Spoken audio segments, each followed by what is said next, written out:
بسم اللہ الرحمن الرحیم. جیسے کہ آپ سب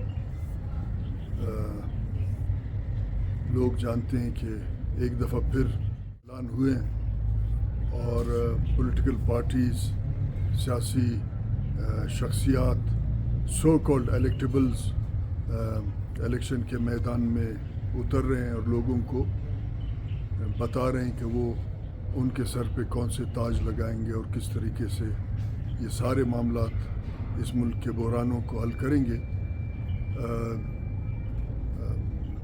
الیکشن بار بار ہوتے رہتے ہیں اس ملک میں، ہر بار بحرانوں میں، بے روزگاری میں اضافہ ہوتا ہے، اور دعا یہ کرتے ہیں کہ خدا اس ملک کے ان طاقتور طبقات کو ہدایت دے کہ الیکشنز کے نام پہ سلیکشن نہ کریں اور عوام کے ووٹ کا احترام کر کے ایک شفاف الیکشن کی طرف اس ملک کو لے جائیں، تاکہ عوام کے حقیقی نمائندے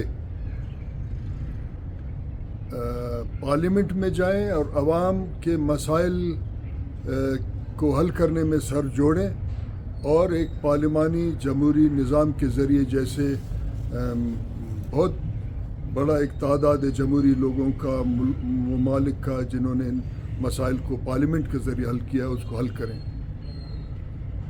اب بات یہ کہ بہت سارے پولیٹیکل پارٹیز اس وقت جن کے پاس منشور کارکردگی، نظریہ اور فکر نہیں ہے، وہ الیکٹیبلز کے پیچھے بھاگتے ہیں. اور الیکٹیبلز بھی وہ پولیٹیکل پروسیس کے پیداوار نہیں ہیں، اکثر وہ ایک پولیٹیکل پروجیکٹ کے پیداوار ہے، جہاں اسٹیبلشمنٹ نے کچھ لوگوں کو الیکٹیبل کے شکل میں لا کے ہمارے سیاسی عمل پہ اور پارٹیوں میں مسلط کیا ہے.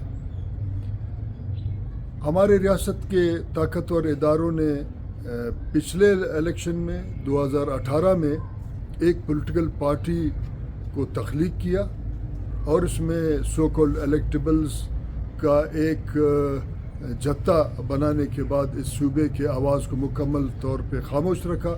آج 22 سینیٹر میں سے آپ کو پتہ نہیں ہے کہ کون سا سینیٹر آپ کا نمائندہ ہے، کیونکہ تمام ایشوز پہ ان کا کوئی نقطہ نظر نہیں ہے، خاموشی ہے. اسی طریقے سے اب کیونکہ ایک طاقتور شخص کے نام پہ جو پارٹی بنا اور اس پارٹی کو بلوچستان کا نمائندہ قرار دینے کی کوشش کیا گیا اور اس کے تمام تر بدنامیاں عام بلوچستانی عوام کے اور ووٹر پہ رکھا گیا. آج پھر اس جو ہے پروجیکٹ کو چینج کر کے اس طریقے سے بنایا کہ ان کا ایک بڑے تعداد کو مختلف پارٹیوں میں تقسیم کیا گیا، تاکہ وہی اسٹیٹس کو نما الیکٹیبلز ہمارے صوبے کے اسمبلی میں آئیں تو صوبے کے ایشوز پہ، یہاں کے لوٹ مار، یہاں کے وسائل، یہاں کے سائل پہ وہ اپنا خاموشی اختیار کریں. اب پھر کچھ لوگ صوبے کے لوگوں کو بیوقوف بنانے کے لیے لوگوں کو ٹرک کی بتی کے پیچھے لگا رہے ہیں. اب کچھ لوگوں سے میں نے سنا کہ ہمیں تاجکستان سے پانی لا کے دیں گے. اگر آپ جغرافیہ کو دیکھیں اور فاصلے کو دیکھیں، اور تاجکستان کا جو جغرافیہ اور فاصلہ اس پانی لانے کو مکمل یعنی ناممکن قرار دیتا ہے. اگر سڑک سے بھی جائیں 1240 کلومیٹر کا لگ بھگ فاصلہ بنتا ہے. اگر اس پامیر کے اور کراکرم کے پہاڑوں سے آپ کوئٹہ تک یا بلوچستان کے میدانوں تک پہنچانے کے لیے بات کریں تو یہ ناممکن بات ہے. میں ان قوتوں سے بات کرتا ہوں کہ بلوچستان کے لوگوں کو سادہ اور بیوقوف بنانے کے بجائے وہ اپنا کارکردگی کو ٹھیک کریں. کراچی جو کہ ساحل سمندر کے بالکل کنارے پہ ہے، کراچی جس پہ پاکستان کا سب سے بڑا دریا اس کے قریب سے گزرتا ہے، پہلے تو جو ٹینکر مافیا ہے اس سے کراچی کا جان چھڑائیں، اس کو پانی پلائیں.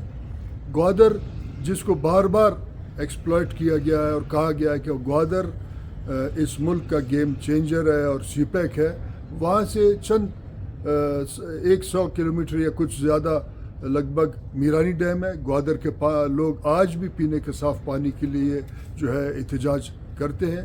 ان کے مسائل اتنے ہیں کہ ساحل سمندر سے بھی ان کو پانی جو ہے سسٹم اور ایک کے تحت دلایا جائے. گوادر کو تو پانی نہیں دلایا مگر پامیر کے پہاڑوں سے اور تاجکستان کے پہاڑوں سے ایک دریا کھود کے بلوچستان لانا یہ ناممکنات ہے. اور یہ وہ ڈرامہ بازی ہے جیسے پہلے بھی لوگوں نے ہمارے صوبے کے لوگوں کو بیوقوف بنایا.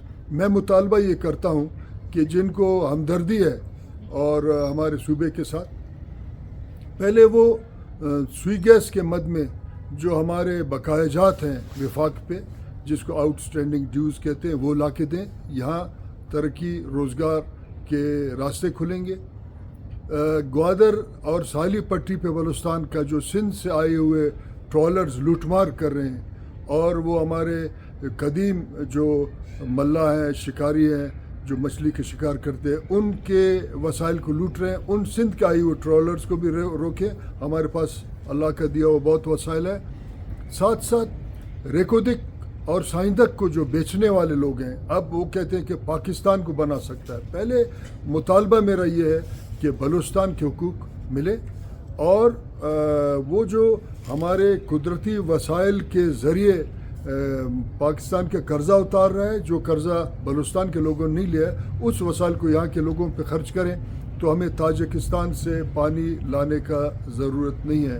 تو میں سمجھتا ہوں کہ ہمارے اس صوبے کے ووٹر کو چاہیے کہ وہ ٹرک کے بتی کے پیچھے نہ لگیں. ایک بات اپنے ووٹ کا خود عزت کریں تاکہ آنے والے دنوں میں وہ ٹھیکیدار وہ پولیٹیکل سیاسی درباری جو پارلیمنٹ کے پچھلے دروازے سے پارلیمنٹ کی سیٹ پہ بیٹھنا چاہتے ہیں ان کا راستہ روکا جائے تاکہ ہم ایک سیاسی عمل کے ذریعے پرامن سیاسی عمل کے ذریعے اپنے ملک میں سیاسی نمائندگوں کو اپنے صوبے سے بھیجیں اور ان ٹھیکیداروں کا راستہ روکیں جو اس وقت پارلیمنٹ میں بیٹھے ہیں.